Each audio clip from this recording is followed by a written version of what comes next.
Hello Physical Fiends, it's Jordan here with another Worth a Purchase where I play a game for a short amount of time to see if I would buy it myself. On the chopping block today we've got Clock Tower Rewind.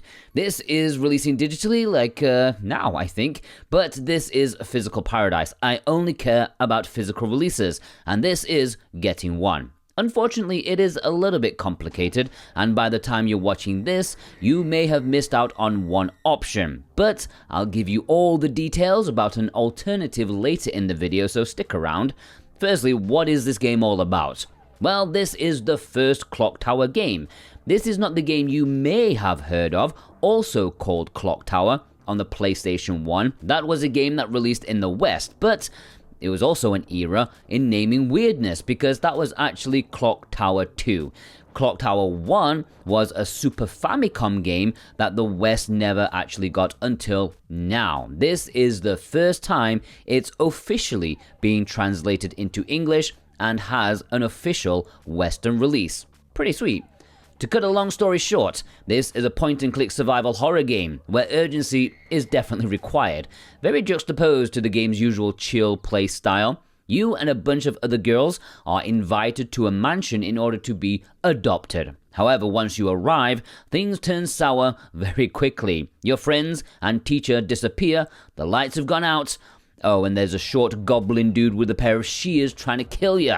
You will have to leg it pretty sharpish when he's around, and he will follow you. One of the key mechanics in this game is the panic button, where if your character's portrait flashes while something dangerous is happening, you have to mash the B button, at least on Nintendo Switch. This will help you survive. There are lots of one-hit kills in this game, but you can also get mildly hurt and exhausted, which introduces another mechanic where you can just collapse on your knees and rest up. I think that's pretty cool. Because yeah, you are punished for running too much, like you get tired, but it's balanced out by this easily accessible resting. Just don't do it while, Mr. Shears is jumping around. And there's not only him, but this place is a death trap, because there's noxious gas, strangly hands through mirrors, you name it. And it is such a mysterious game, because there are so many endings, there are occasionally very innocuous things that you do that can completely change the ending for you. Like just looking out of a window, picking up a certain item. I love that. It feels like a choose-your-own-adventure thing at that point, where it doesn't always seem like a logical progression or an obvious thing, but it's just fun finding them out. All things considered, it is a very short game. Like, if you know what you're doing, you can do this in a couple of hours, no problem. Of course, there is a lot of trial and error, and finding out the solutions is probably doubling, tripling the length of the game. There are insta-deaths everywhere, and it is back to the title screen when they happen. Yeah, you can generally continue in the same room you just died in, but if you're in the middle of being chased, that's not great. I think for modern audiences, this is a game for people with patience. It's not going to fly so well with people who think their time is valuable. You are going to fail so much, and perhaps be frustrated, but, figuring things out is where most of the fun is. And of course, the different endings, of which there's 10 of them, finding the requirements for all of them will be tough, especially the secret S-tier ending. In terms of this remaster, what new features have been added? Well, there's a new animated cutscene. I don't think too fondly of it, to be honest, but, it's something. You also have the ability to play the original version, untouched, aside from the language, or you can play Rewind mode, which adds in the PlayStation 1 bonus content that Japan got, and it also adds in more additional stuff, such as randomized Scissorman encounters, which is a great thing for veterans, because in the original version, he only appears in set locations, and if you know what you're doing, you could end up only seeing him once per playthrough. So that's probably reason enough alone for veterans to play this game. You have save states if you need them, and there is a rewind feature for a certain length of time, although with this game, by the time I realized how much I ballsed up, it was too late to rewind back far enough to get me out of that pickle. You also have galleries, music players and such, the usual kind of thing. I did have a couple of small issues so far with minor graphical glitches, but nothing huge or overly distracting, and for all I know, they could have been in the original game too. And speeding up the dialogue was a bit, too much. I accidentally skipped over loads of stuff. Overall, this is a good, intriguing game that you can see why it wasn't officially released in the West back in 1995.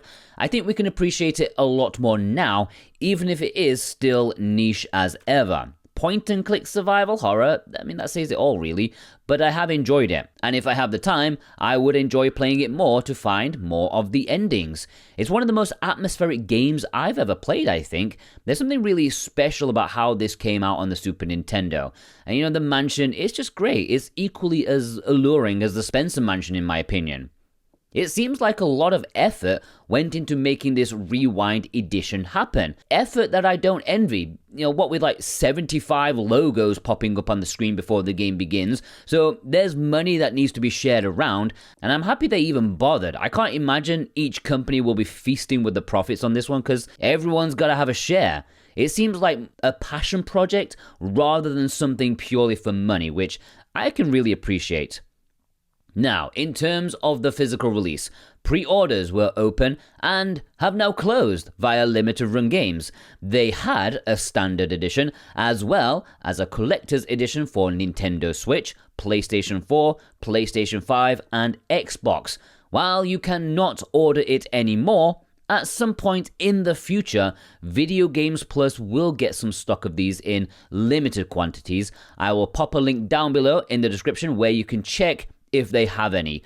Probably highly, incredibly, they're not going to have any right now. Like, if you're watching this on release day, they're not going to have any. But if you're watching this in the future, like 6 months down the line, maybe you'll look out.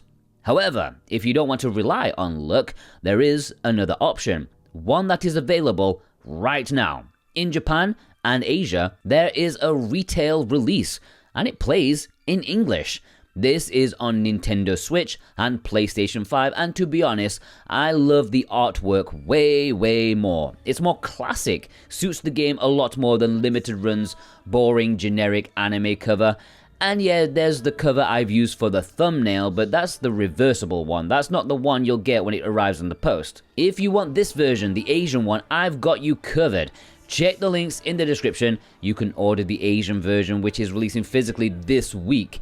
If you purchase via my link, then it also supports me at the same time, and I greatly do appreciate that. Plus, if you go with the Asian version, I can support you too, because if you click the link and buy something, you can get 5% off with the code Jordan24. Just remember to click the link first. That's how to support me, and as I said, I greatly appreciate it from the bottom of my heart. It helps this channel so much. Overall, would I purchase this game myself? Yes, I would. I love a good old school classic survival horror game, and they rarely get as old school or as classic as this. It's one of the granddaddies, and to have it officially localized and playing on modern platforms, I think it's worth celebrating and purchasing. I love more old school horror games like this. It's not a perfect game and it's not aged perfectly. It will no doubt frustrate some out there, in fact probably many of you, but I don't mind. Sometimes there is enjoyment to be had in overcoming the frustration that these older games tend to give you. I think it is a fascinating and mysterious game. Will you be buying this yourself? Let me know in the comments below. Have you played it before via the fan translation? What did you think of it? If you want to purchase the physical release, then consider doing so with the links in the description and pinned comments. That massively helps me out, and I hope you all have a fantastic day. Take care.